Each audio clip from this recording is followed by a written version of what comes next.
السلام عليكم، إن شاء الله النهارده هنعمل مع بعض وصفة ما بيختلفش عليها اتنين، وصفة محببة للكل وهي ملفوفة العجوة أو كعب الغزال بطريقة سهلة وبسيطة جدًا، بأسهل طريقة تشكيل بدون تعب أو مجهود، بس اتبعي الخطوات معايا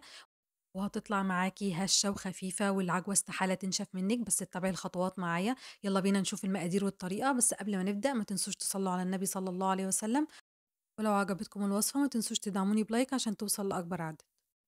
أول حاجة معايا هنفعل الخميرة، معايا ربع كوباية من المية الدافية، معلقتين كبار من السكر، معلقة كبيرة من الخميرة الفورية وتكون ممسوحة، وهنقلب المكونات مع بعض كويس جدا لحد ما يدوبوا ويختلطوا مع بعض. بعد ما المكونات دابت كويس جدا مع بعض واختلطوا مع بعض هغطيهم واركنهم على جنب لحد ما الخميرة تتفاعل.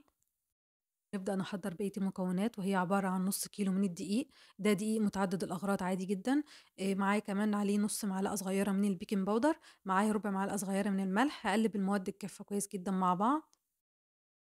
بعد كده هاضيف المادة الدهنية وهي عبارة عن كوباية من السمنة الدافية، أنا بس فكّكت السمنة على النار وخلّيتها بس دافية مش سخنة، وكمان ممكن تحطّي كوب إلا ربع من السمنة، ربع كوباية من الزيت، هنا حطّيت المقدار كلّه سمنة. بعد كده هابدأ أخلط السمنة بالدقيق كويس جدًا، دي أهم مرحلة في العجينة، لازم تبِسّي الدقيق كويس جدًا بالسمنة، تغلّفي كل ذرات الدقيق بالسمنة كويس جدًا، تبدئي تفركيهم بين إيديكِ كده زي ما أنتِ شايفة معايا، لحد ما تتأكدي إن كل كمية الدقيق اتغلّفت بالسمنة كويس جدًا، دي المرحلة اللي هتدّينا النعومة الحلوة جدًا للقراقيش بالعجوة معانا أو كعب الغزال، زي ما أنتِ شايفة معايا كده.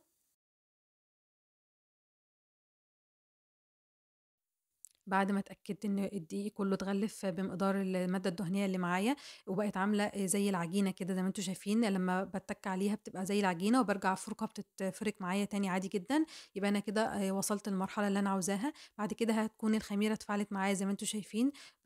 بتعمل طبقة على الوش زي ما أنتم شايفين كده وفقاقيع، يبقى كده اتفاعلت والخميرة نشطة. بابدأ أدمج خليط الخميرة والسكر مع الدقيق والسمنة كويس جدًا.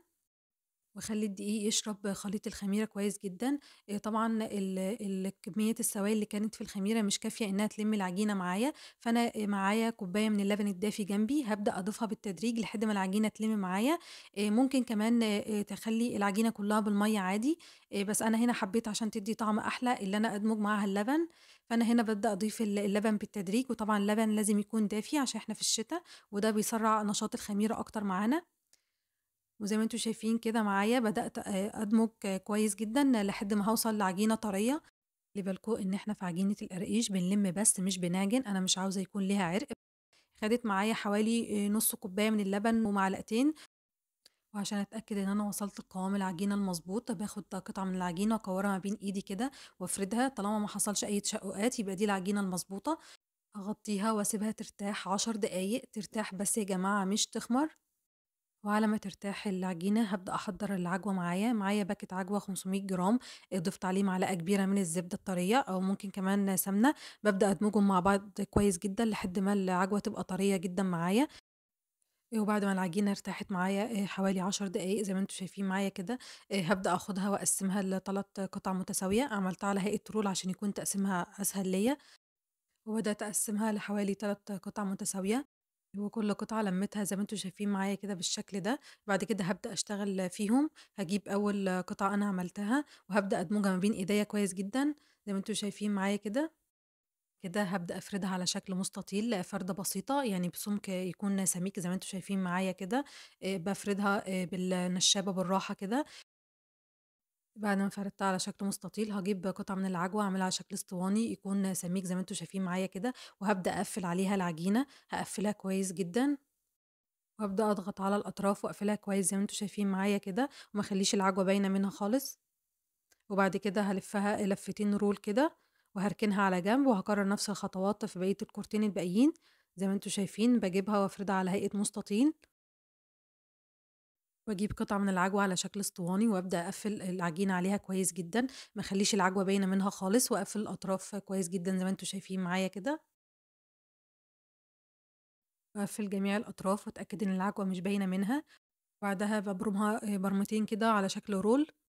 يبقى عملت ال3 قطع من العجين بنفس الشكل، هاجيب أول قطعة أنا شكّلتها وهابدأ أفردها بالراحة كده في الأول بإيديّا، زي ما أنتم شايفين كده معايا، وبعد كده هاجيب النشابة وأبدأ أفردها على شكل مستطيل. افردي على قد ما تقدري، أنا عايزة السمك يكون رفيع، سمك العجينة يكون رفيع، فالعجينة هتتفرد مع العجوة زي ما أنتِ شايفة معايا كده، هابدأ أفرد فيها لحد ما أوصل لشكل مستطيل. وما تخافيش لو لقيتِ العجوة باينة من العجينة ده طبيعي، أنا كده بافردها بسمك رفيع، فطبيعي العجوة تبان. بعد كده هابدأ أقطعها لقطع متساوية بالطول زي ما أنتِ شايفة معايا كده. وبعد ما قطعتها هابدأ ألِف كل قطعة زي ما أنتم شايفين معايا كده، والشكل ده هو اللي هيدّينا التوريقات والطبقات. هاكمّل بنفس الشكل لحد ما أخلّص الكمية كلّها، هابدأ ألِفّها رولات كده زي ما أنتم شايفين معايا كده، وتدّيني الشكل والمنظر الجمالي ده، هو ده اللي هيدّينا الطبقات والتوريقات. وطبعًا بارُصّها على صينية ما تكونش مدهونة أي حاجة، لإن هي فيها كمية مادة دهنية تخلّيها ما تلزقش في الصينية. وهاكمّل بنفس الشكل والطريقة لحد ما أخلّص كل الكمية، وهابدأ أرصهم على الصينية أو الصاج، وزي ما أنتم شايفين كده القفل بيكون لتحت على الصينية عشان ما تفُكِّش معانا أثناء التسوية في الفرن. وبعد كده هابدأ أرصهم وأسيب ما بين كل واحدة والتانية مسافة عشان لسه هيكبر حجمهم. وهابدأ أكرر نفس الخطوات في كل قطعة أنا عملتها رول، باجيب الرول وأبدأ أفرده زي ما أنتم شايفين معايا كده على شكل مستطيل. تبدئي افرديها على قد ما تقدري بسمك رفيّع جدًا، وعادي أمّا تكون العجوة شفّافة زي ما أنتِ شايفة معايا كده. وبعد كده قطّعتها لقطع متساوية زي ما أنتم شايفين معايا كده بالطول، وهابدأ ألِف كل قطعة، وهي دي اللفّات اللي بتدّينا التوريقات والشكل الجمالي لكعب الغزال، زي ما أنتم شايفين كده معايا. بعد ما خلّصت تشكيل الكمية كلّها زي ما أنتم شايفين معايا كده ورصيتها على الصينية، هاسيبها بس ترتاح حوالي تِلت ساعة. وهنا بعد ما سِبتها ارتاحت شوية، هابدأ أجيب معلقتين كبار من العسل الأسود، عليهم ربع كوباية من المَيّة، وهابدأ أدهن وش القراقيش معايا.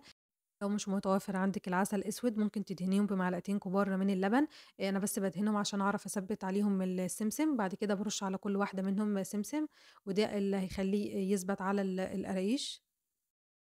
بعد كده بادخّلها الفرن نكون مسخّنينه من قبلها بحوالي ربع ساعة على درجة حرارة 180 على الرف الأوسط في الفرن، بتاخد حوالي من 25 ل30 دقيقة. أول ما بتاخد لون من تحت بنولّع عليها الشواية عشان تاخد لون حلو من فوق، نفضل نحرّك في الصاج أو الصينية كل شوية عشان تاخد لون من جميع الاتجاهات. وبكده يبقى قراقيش العجوة أو ملفوفة العجوة أو كعب الغزال جاهزين معانا. بجد ريحتها بتقلب المكان، ريحتها روعة، وبتطلع مستوية وهشة وخفيفة جدًا، والعجوة طرية ما تنشفش منِّك طالما اتبعتِ الخطوات اللي إحنا قُلناها. وزي ما أنتم شايفين كده شكلها تحفة وطعمها جميل جدًا، هشة وخفيفة ومقرمشة من برّه، بجد بتدوب دوبان طعمها روعة. لو وصلتوا معايا لحد هنا وعجبتكم الوصفة ما تنسوش تدعموني بلايك وشير عشان توصل لأكبر عدد.